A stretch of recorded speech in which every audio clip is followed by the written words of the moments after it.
Insurance નથી, income ઓછી છે અને ડોક્ટર વિઝિટ એઝ લો એઝ $25 કે પછી બિલકુલ ફ્રી કરાવી છે, શું આ બધું પોસિબલ છે ખરા?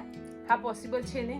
તો વેલકમ ટુ મોમલી ટુગેધર. આજે આપણે આ વિડીયોમાં ચર્ચા કરીશું કે આપણી જોડે કયા કયા ઓપ્શન્સ છે કે જેનાથી આપણે હેલ્થકેર વિઝિટ્સ લો કોસ્ટ કાં તો પછી ફ્રીમાં કરાવી શકીએ. તો જ્યારે આપણે યુએસમાં રહેતા હોય અને ખબર જ છે કે જો પ્રાઇવેટ ઇન્સ્યોરન્સ ના હોય અને હેલ્થકેર વિઝિટ કાં તો ડૉક્ટર વિઝિટ કરાવવાની હોય તો ઓછામાં ઓછું બિલ $300 તો થાય જ.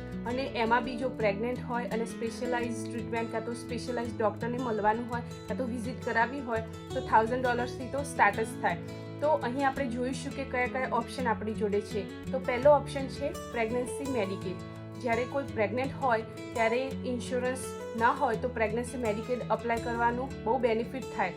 તો એમાં ઇન્સ્યોરન્સ ના હોય અને ઇન્કમ ઓછી હોય તો તમારું લીગલ ડોક્યુમેન્ટ લઈ અને તમે અપ્લાય કરી શકો. એમાં પૂરી પ્રેગ્નન્સી, એમાં બધા test, doctor visit, ultrasound plus તમે જો જોર્જિયામાં રહેતા હોય તો બેબી બોર્ન થાય પછી 1 year સુધી બધું પ્રેગ્નન્સી મેડિકેડ કવર કરે અને આપણે $1 બી પે કરવાનો હોતો નથી.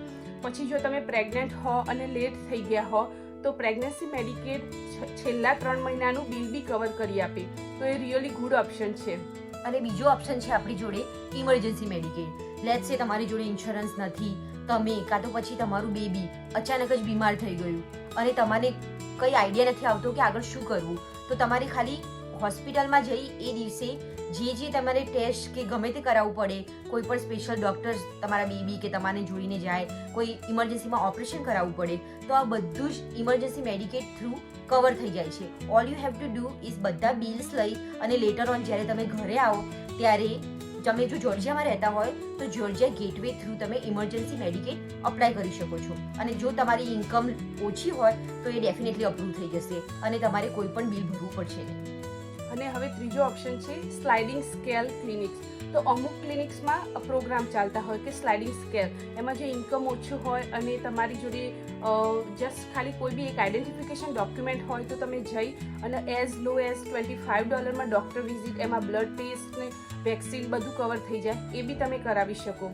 અને પછી બીજો ઓપ્શન છે આપણી જોડે કે કમ્યુનિટી હેલ્થ સેન્ટર્સ. તો તમે કોઈ સિટીમાં રહેતા હોય તો સિટી ઓફ ગમે તે સિટી હોય એ લોકો અમુક ક્લિનિક્સને ફંડ આપતા હોય છે કે જે આવા જે પીપલ છે ઇન નીડ એમને હેલ્પ કરી શકે. Specially if you are pregnant અને તમને સમજણ નથી પડતી કે ક્યાંથી સ્ટાર્ટ કરવું, કાં તો પછી તમારી જોડે પૈસા જ નથી કંઈ સ્ટાર્ટ કરવા માટે, તો તમે નજીકના કોઈ કમ્યુનિટી હેલ્થ સેન્ટરમાં જઈ અને એમને આ બધી ચર્ચા કરી શકો છો. અને અમારી વખતે અમને બધી પ્રીનેટલ્સ પછી ફર્સ્ટ અલ્ટ્રાસાઉન્ડ બધું ફ્રીમાં કરી આપ્યું હતું અને ઓલ્સો અમને બધા લો કોસ્ટ ઓપ્શન્સ એક્સપ્લોર કર્યા હતા જે અમને પાછળથી ઘણા બધા હેલ્પફુલ થયા. પછી બીજો ઓપ્શન છે ફાઇનાન્શિયલ આસિસ્ટન્સ પ્રોગ્રામ. કોઈ બી જગ્યાએ લાઈક મોટી હોસ્પિટલ્સમાં જાઓ અને બધા બિલ જો આવી જાય કે પે કરવાના હોય તો તમે ફાઇનાન્શિયલ આસિસ્ટન્સ પ્રોગ્રામમાં કાં તો કોઈ કેસ વર્કરને કોન્ટેક્ટ કરી અને એમની જોડે તમે વાત કરી અને તમારો કેસ આપી શકો. એ તમને અફોર્ડેબલ ઓપ્શન કાં તો પછી ઝીરો બિલ કરી આપે કાં તો વેરી અફોર્ડેબલ ઓપ્શન તમારા પેમેન્ટ માટે કરી આપે. તો પ્લીઝ જોતા રહો અમને. અમારી જોડે બહુ બધા ઓપ્શન છે લો કોસ્ટના અને કઈ રીતે આ પ્રેગ્નન્સી મેડિકેડ અને બીજી બધી પ્રોગ્રામમાં એનરોલ થવું. તો પ્લીઝ સ્ટે વિથ અસ. તો આપણે જાણી લીધું કે આપણી જોડે ઘણા બધા ઓપ્શન્સ છે.